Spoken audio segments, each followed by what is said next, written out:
Good morning. This is fun. Neil Garfinkel, Abrams Garfinkel, and broker counsel at Revenue. Of course, we can't forget that. Neil is definitely the guy. Forget Revenue. I think Neil is the New York real estate guy that all of us kind of go to. I'll never forget a couple of years ago, I had Gary and I were going back and forth on something, and we both agreed that, all right, we'll go with Neil's answer. Thank you, Jamie. Neil's advice is as good as gold. That's right. That's right. And, I thought it would be really fun, Gary. And of course, Gary needs no introduction, but I'm going to do it anyway. Gary Mallon, COO Corcoran Group. And Gary and I went to college together. I can't believe how old we are. It's a little bit scary. And it's just great to have you both here. And I thought it would be really fun to all get together because people may say, hey, what's going on? We have from two different firms here coming on here, and we have Gary. And basically, look, I think Neil says it best.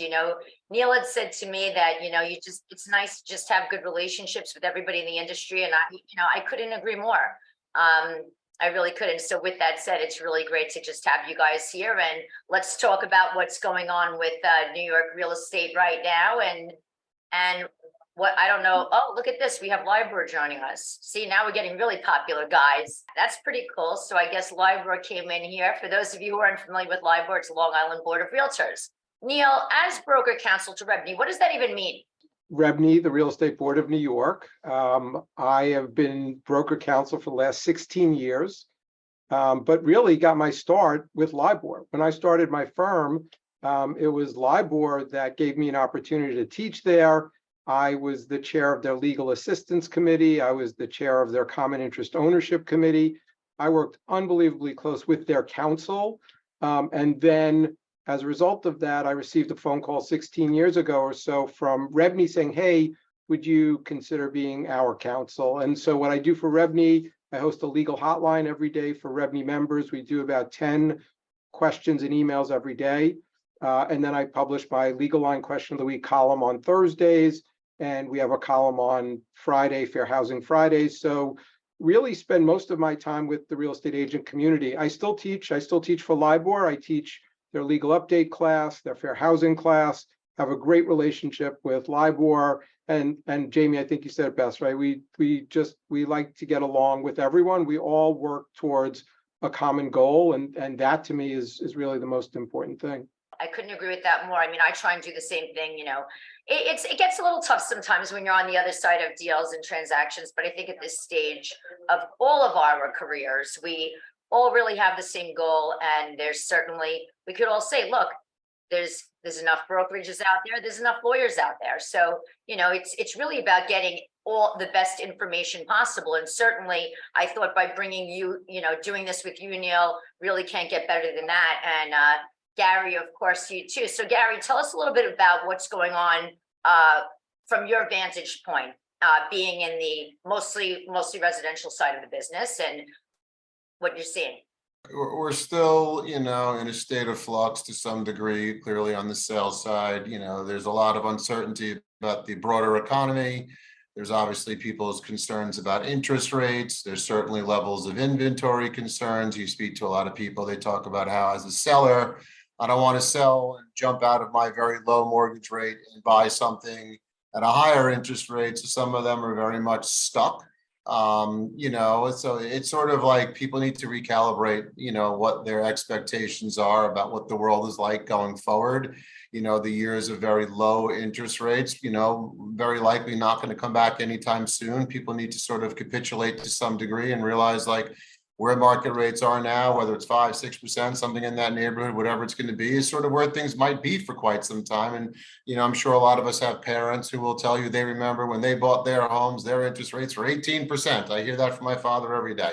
So I think it's about an expectation and an understanding, why are you staying where you are? Do you have to stay because it really is an interest rate thing, or you're just mentally can't get over it. So I think a lot of people need to take a look at the marketplace and understand the broader concept that if prices have come down 10 or 15%, let's just use that as a number, and there's still some negotiability out there in the marketplace. And if you're going to put the same amount of money down that you were previously, and even though you're going to pay a higher interest rate, do an IO, do an ARM, do something. If your payment ultimately comes out to be the same that it was previously, but you bought something at a better price, you know, in the long term, you're probably better off. And most people don't really live in their homes more than 5 to 7 years to begin with, on average, if you really take a look at it. So I think it's really about expectations and reality. I think May happened to have been a stronger month in sales than we've seen for quite some time. I believe there's some level of thawing going out there, but I still don't feel people are 100% convinced that you know, now's the time for them to move. I think that a lot of my agents, and I'm sure Neil hears this as well, there's a lot of buy side people out there that would love to buy. They just can't find what they want to buy because the inventory levels don't exist. So I think we're going to have to keep on working through that over the next, you know, 3, 6, 9 months, whatever it's going to be. I wish I had a crystal ball. I don't. The only thing I can say is New York City real estate always comes back. It's not about if, it's about when. So I think that people need to have a little perspective. You know, 9/11 was a very trying time in the real estate market, recovered from there. The Great Recession was another one, different, of course. We got through that.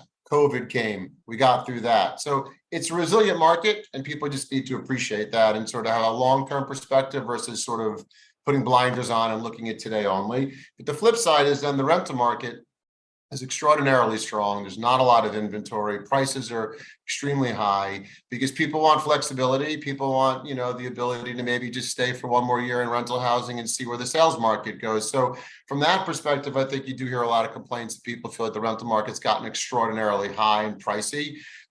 There's a lot of inventory related issues. There's a lot of political issues that are preventing stuff from happening. So you know, that market's going to also take some time to figure itself out because there's some forces out there that are preventing the market from going in certain directions. And Neil, as far as obviously you're just as impacted in terms of your banking side of your business. So tell us what that looks like right now. And I would love to hear what you think that will look like, you know, 6 months from now. Yeah, so a lot of people don't know. A lot of people just identify me with Rebney and the real estate brokerage side, but we actually have 3 offices and 100+ employees, but our biggest footprint is representing lenders. We represent 200+ lenders. And so over the last couple of years with interest rates unbelievably low, historically low, people refinancing, we were doing 100 closings a day. It was insane. Now we've come back to a reality. And without dating myself, we've been doing this a long time collectively, and we've seen ups and downs. And so for the beginning of the year, we saw virtually no activity in the lending space, residential or commercial, quite frankly. It has started to pick up a little bit. We track the commitments that are coming in. So they've been fairly strong. What the problem was that we were seeing commitments coming in, but they weren't closing. And over the last 2 months or so, the closings have started to pick up again. So just like Gary said, there's always a normalization. There are always bumps in the road. This is a very resilient marketplace. It always has been, and it will be. It will continue to be. What do I see happening? I see, again, a return. There's always returns to normalcy. It's just a function of what that normalcy is. And so people, when I bought my first co-op, 10 3/4 was our interest rate. We were happy about that. It was under 11. And so people get accustomed to where the marketplace is. Once they do that, again, there will be normalcy and we will adapt and it will change again. I promise everyone that there will certainly be another change at some point, and we will continue to adapt to that as well. Gary, anything to add on to that from your perspective? Listen, I just think there's so much rhetoric going on out there that people sort of analyze and then become paralyzed and don't make decisions. I think you ultimately, when you're buying a home or selling a home, there's broader issues at take that you need to consider. And if you want to pick up and move and you want to change your life and you want to do something different, to like stay stuck because of an interest rate sort of at times doesn't make much sense to me. And I think it's really important that people speak with, lending providers and find out what, options exist and find out what it is. I think a lot of people are reacting and not investigating. And I think if they spend some time investigating, they'll probably maybe get off the sidelines and transact. And I think that's what the hope that a lot of our agents have is that, we just need something to like shake the market up in a certain way that people are going to end up jumping back in quicker. Yeah, I mean, we're all in this around the same amount of time and we've seen it all happen. It is cyclical, even if we don't know why, it just is. Even because obviously, look, none of us can predict, but I would have to venture to guess, this time next year, we're going to be in a different, it's going to be different once again. And that's why, because of that, to sit on the sidelines, no one knows what tomorrow's going to bring. So to sit and wait, hoping that something's going to happen, hoping is not a good strategy. And so, I think you need to reflect on what is the current situation, what is your current situation, and act accordingly. Yeah, like everyone always wants to time the market. I want to buy low and I want to sell high. And the only time that happened is when the market actually is done doing what you thought it would do, and then it's too late. So you just got to analyze your circumstances and listen, the greatest thing is you can always refinance a loan, right? But if you bought something at 10 or 15% below what it was, 12, 15, 18 months ago, that's going to change, right? So I think there's ways to time this properly, and it's just a matter of making whatever good personal decisions you have. And listen, sometimes the decision is staying is the right decision. Not everyone needs or wants to move, but if you do need and want to move, you should just investigate versus reacting. I heard a good quote, which was, there's no such thing as buying badly, there's only selling badly. And I think that's kind of interesting, right? I'm sure we could go back and forth on that, but I think it is kind of, right? If you're looking to buy, then buy. You be smart about it, obviously, but we just don't know what tomorrow's going to bring. So I agree with you, Gary. Yes, as do I. I always use that saying, which is also though, sell when you can, not when you have to. So for those people out there, there are also people that have kind of they've been trying, like you said, Gary, they're trying to hit it. Okay, I could get a higher price now. Then they don't do it because they don't think it's high enough. And eventually those people, you do end up unfortunately selling when you have to, because now what's going to happen, those people that sat on the sidelines during COVID and didn't sell, maybe their rates are going to be coming up soon and they're not going to want to refinance. And that I think, that will be interesting to see, Gary. And I wonder if there's stats on this. When will we see a large amount of loans coming due? A lot of people go on a 7, right? So if you did so there's always going to be those spurts, I guess. You might have that information better than anyone, Neil, I guess, but. So I don't have specifically, but we do know that there's 5-year adjustables coming due. We know that there are 7 years, and we see that in the residential and the commercial space. And so you're right, Jamie, that's always rolling, and it always is a consideration. And so, yeah, that definitely will dictate to a degree how the market, how people will need to react in the marketplace. Listen, I also think people need to realize like COVID pricing was artificial, right? Like there was a systematic change that happened for a condensed period of time that escalated prices at the same time interest rates were incredibly low. So I think it's sort of like I always tell people, you didn't lose money on the stock that you didn't sell, right? So you didn't lose money on the house that you didn't sell per se, like you think you did, but you didn't put it on the market. You didn't know what you were going to get for it. Just because your neighbor got this doesn't mean you're going to get that. So I think it's like people also need to have a little bit of just like a reality check. Like there's moments in time when if you could have sold, you could have done really well. But if that market's not here and that market was artificial, you can't expect an artificial market to come back because, listen, no one wants COVID to come back. Right. So, like if the benefit was people made some money, but now they're upset because they could have sold, well, they didn't sell for a reason then. So like, you got to just say to yourself, that was a very odd moment in time where everything sort of pushed together and allowed prices to escalate at a rather rapid pace. Do you think that the prices though have come down on those really inflated properties, or are most of those just really, we're talking about stuff that already transacted? Listen, I think that anyone who's completely and utterly overpricing their property is not selling their property. Just like if you're trying to rent something for an overly inflated price, like there's a market, people are smart, the information's out there, it's very transparent.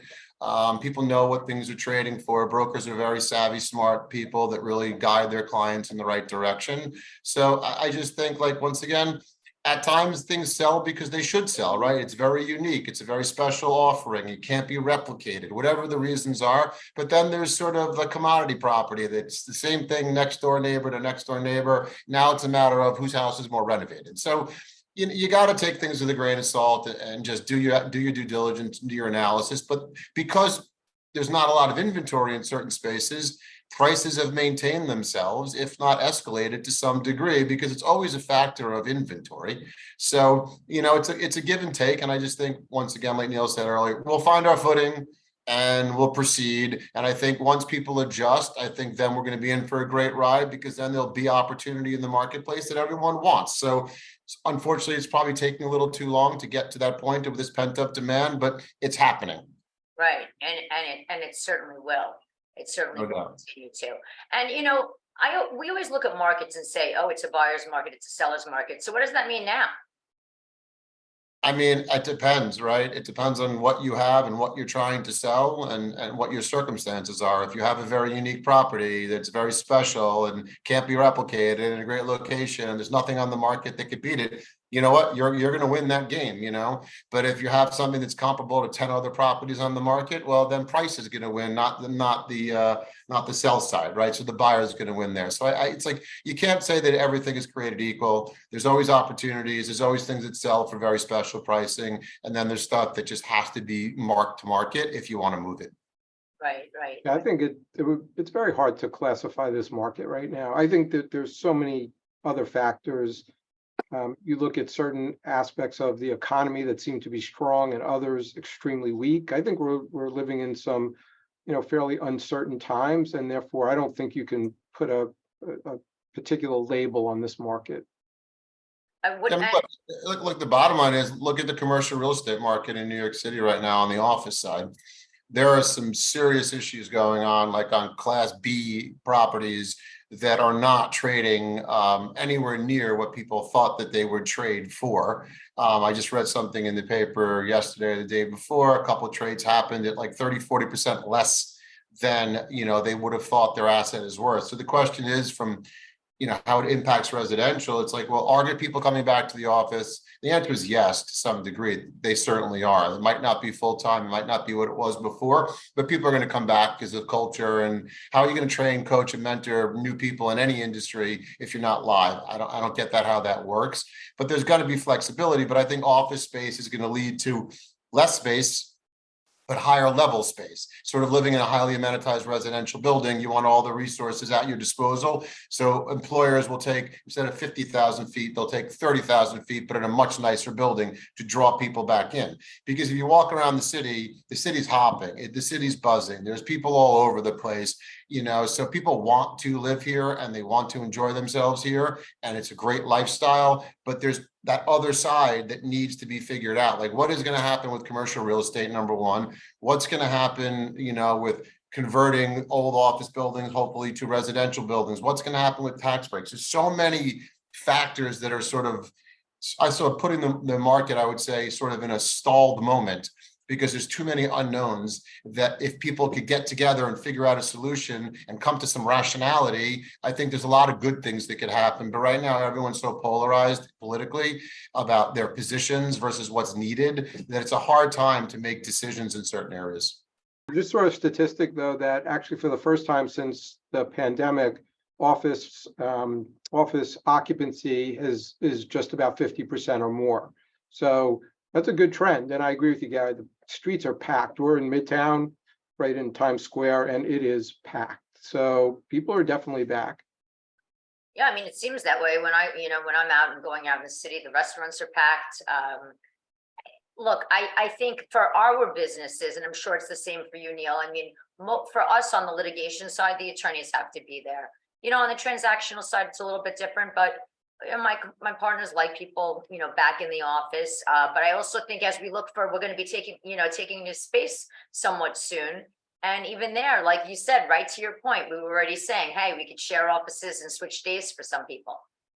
So look, our landlord, we just signed, we're staying in our building, but we just took 4,000 more square feet. Our landlord enticed us to take a bigger space, obviously rent breaks, and we're getting a brand new space. So it's a good example of a landlord, being smart, saying, okay, let's lock them up for the next 10 years, but let's incentivize them to do that. And it was probably a good scenario for both parties. Speaking of landlords being smart, I mean, Gary, what do you think about the current landlords with their current tenants? Do you think that the retention, there's a greater desire to retain a paying tenant, even if it's at a lower rate? Do you think that that's had an impact on inventory? I mean, right now, that's not the agenda of any landlord. There's not enough inventory. That agenda was, 2 years ago. Right now, like they're marking their properties to market. They'll certainly give a tenant that's in place a deal that's different than someone new coming in, because there's cost and expenses for that owner to transition the apartment from old to new, meaning tenants, whether it's, work that needs to be done, whether, the downtime getting an apartment rented. So, they're certainly not going to be like, quote unquote, giving them a deal. But, the reality is, I think a lot of people that I talk to, whether it's friends, family, or just business that our company is doing, everyone will go out and look to see what the market has to offer, right? And they will determine if what they've been offered is fair, because you have to then factor in as an individual, moving stressful. Time, effort, attention, money, whatever it is, like, is it worth it?